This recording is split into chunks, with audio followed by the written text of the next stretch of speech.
আমি ৭ বছর ধরে তাকে একতরফা ভালোবেসে গেলাম, কিন্তু কখনো আমি তাকে ভালোবাসা বুঝাইতে পারলাম না। এই গল্পটা পাঠিয়েছে সিরাজগঞ্জ থেকে রনি নামের এক ভাই। আমার নাম রনি, আমার বাড়ি সিরাজগঞ্জ জেলার তারাস থানার নওখাদা গ্রামে। আমি একটা মধ্যবিত্ত পরিবারের সন্তান। আমরা 2 ভাই 1 বোন। আমি সবার ছোট। আমি বর্তমানে সৌদি আরব প্রবাসী। আমার জীবনটা খুব সাধারণ ছিল, কিন্তু 2018 সালের একটা ঘটনা আমার পুরো জীবনটাই বদলে দিল। সেদিন আমি প্রথম আতিয়াকে দেখি। ওর বয়স তখন ছিল মাত্র 12 বছর। তার চোখ দেখে আমি তার মায়ায় পড়ে যাই। তার চোখে এমন একটা মায়া ছিল আমি জীবনেও কোনোদিন অন্য কারো চোখে দেখিনি।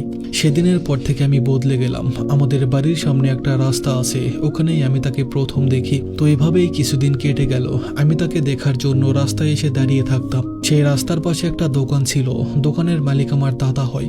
আমি বেশ কিছুদিন তাকে দেখার জন্য দোকানে গিয়ে বসে থাকতাম। তো তারপরে ওর বিষয়ে খোঁজ নিয়ে জানতে পারি আমাদের বাড়ি থেকে কিছুটা দূরে ওদের বাসা। আর খোঁজ নিয়ে জানতে পারি ও ভোরবেলা প্রাইভেট পড়তে চাই। আমি তাকে দেখার জন্য ভোরবেলায় উঠে দোকানে আসতাম। তাকে এক নজর দেখার জন্য পাগল ছিলাম। আমি তার দিকে তাকিয়ে থাকলেও সেও আমার দিকে তাকিয়ে থাকতো। এটা দেখে আমার অনেক ভালো লাগতো। তবে আমাদের মধ্যে কোনো কথা হতো না, শুধু দেখাদেখি হতো।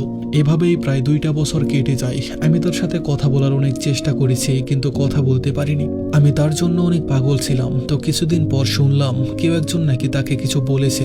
এটা আমি আমার বন্ধুর কাছে থেকে জানতে পারি। পরে শুনলাম তাকে নাকি প্রপোজ করেছে। এটা শুনে আমার অনেক খারাপ লাগে। আমি ভাবলাম যদি অ্যাকসেপ্ট করে তাহলে আমার কি হবে। পরে শুনলাম সে অ্যাকসেপ্ট করেনি। এটা শুনে আমি খুব খুশি হয়েছিলাম। ভাবলাম সে হয়তো মনে মনে আমাকে পছন্দ করে। এভাবে আরো 3 বছর কেটে যায়। তার চোখের মায়ায় এমনভাবে ডুবে গিয়েছিলাম আমি আর কখনো বের হতে পারলাম না। তাকে একদিন না দেখলে আমার দম বন্ধ হয়ে যেত। মনে হতো আমি বাঁচতেই পারছি না। আমি তাকে এতটাই ভালোবাসতাম। তবে এই ভালোবাসার কথা কাউকে বলিনি, কারণ আমি বিশ্বাস করতাম ভালোবাসা প্রকাশ করলে কমে যায়। তবে আমার একটা ভাই ছিল, আপন না পাড়াপড়শি। আমি তাকে আমার ভালোবাসার কথা জানাই। একদিন আমি এই বিষয়টা নিয়ে তাকে বলি যে ভাই, আমি কি করলে আতিয়াকে পাবো? আমি তাকে ছাড়া একদিনও ভালো থাকতে পারবো না। আমার দম বন্ধ হয়ে যায় তাকে না দেখলে। আমি কোনো উপায় খুঁজে পাচ্ছি না। ভাই বলল যে তাদের অনেক টাকা পয়সা, তোর সাথে বিয়ে দিবে না। তখন আমার ফ্যামিলির অবস্থা ভালো ছিল না। ভাই বলল তুই বিদেশে গিয়ে বিয়ের কথা বল, মনে হয় তখন দিতে পারে। ভাইকে বললাম ঠিক আছে, আমি তাকে পাওয়ার জন্য নিজেকে বদলাবো। আমি বাসায় গিয়ে বললাম আমাকে যত তাড়াতাড়ি পারো বিদেশে পাঠাও। বাসার সবাই রাজি হয়ে গেল, কিন্তু তারা জানতো না আমি কেন এত তাড়াহুড়া করছি। আমি খুব দ্রুত পাসপোর্ট করলাম আর ভিসার জন্য অপেক্ষা করছিলাম। ভিসা আসার আগে আমি একটা কাজ করলাম। আমি আতিয়াকে একটা চিঠি লিখলাম। চিঠিতে লিখেছিলাম, মহারানী, তুমি আমার জীবনের একটা জায়গার দাবিদার। তুমি ছাড়া আর কোনো কিছুই ভালো লাগে না। আমি একদিনও থাকতে পারবো না তোমাকে ছাড়া। আমার পারিবারিক অবস্থা ভালো না, তাই এখন বিয়ের কথা বলতে পারছি না। কিন্তু আমি বিদেশে যাচ্ছি শুধু তোমার জন্য। একদিন সফল হয়ে তোমাকে আমার ঘরের বউ করে আনবো। তুমি কখনো অন্য কারো হয়ে যেও না। তুমি আমার না হলে আমি এই জীবন রাখতে পারবো না। সে চিঠিটা পড়েছিল, কিন্তু কিছু বলেনি। তারপর থেকে আমি রাস্তায় দাঁড়িয়ে থাকতাম সে কখন আসবে।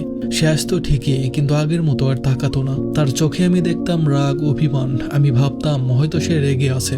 কিন্তু 5 দিন পর সবকিছু বদলে গেল।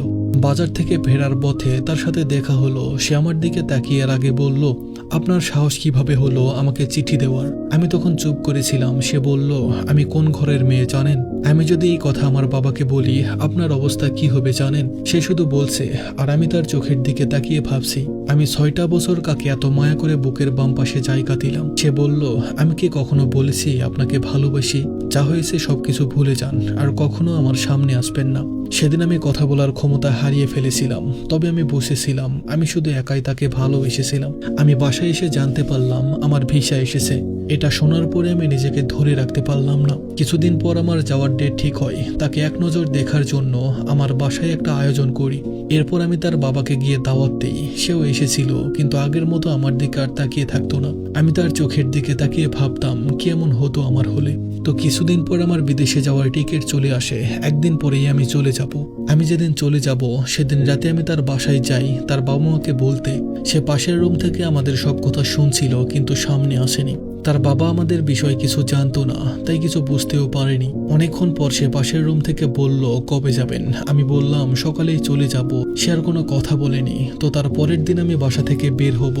ঠিক সেই সময় আমি দোকানে গেলাম শেষবারের মতো তাকে মন ভরে দেখার জন্য। ঠিক সেই সময় সে আসলো, তাকে শুধু একটা কথাই বললাম, কি দোষ ছিল আমার, কি এমন ক্ষতি হতো আমার হলে। সে কিছুই বলল না। আবারও আমি জিজ্ঞাসা করলাম, আমার জন্য দোয়া করো। সে তখন বলল, ঠিক আছে, ভালোভাবে যাবেন। এই ছিল আমাদের শেষ কথা। তারপর আমি চলে আসলাম বিদেশে। বিদেশে এসে আমি তার নাম দিয়ে কিছু লেখা পোস্ট করতাম। এটা দেখে সে আমার এক বোনকে বলেছে, সে তো চলেই গেছে, তাহলে এখন আবার আমার জন্য এসব কেন করছে? সে কি চায় না আমি ভালো থাকি? এই কথা শুনে আমি আবারও ভেঙে পড়লাম। এরপর শুনলাম তার বিয়ের কথা চলছে। আমার এক বন্ধু আমাকে সব খবর দিত। কিছুদিন পর জানলাম তার বিয়ে ঠিক হয়েছে। এই খবর শোনার পর থেকে আমি কাজ করতে পারতাম না, সব সময় শুধু তার কথাই মনে পড়তো। তারপর শুনলাম তার বিয়ে হয়ে গেছে। সে সুখের আশায় ঘর বাঁধলো, আর আমি তাকে পাওয়ার আশায় ঘর ছাড়লাম। আজ 15 মাস হয়ে গেছে, আমি তাকে এক সেকেন্ডের জন্য ভুলতে পারিনি। আমি সবশেষে একটা জিনিসই বুঝলাম, তার মনে অহংকার ছিল, আর আমি টাকার কাছে হেরে গেলাম।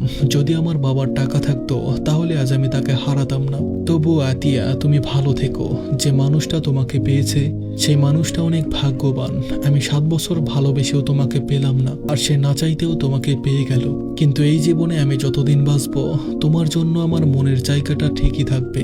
আমি দূর থেকেই তোমাকে ভালোবেসে যাব। ধন্যবাদ সবাইকে।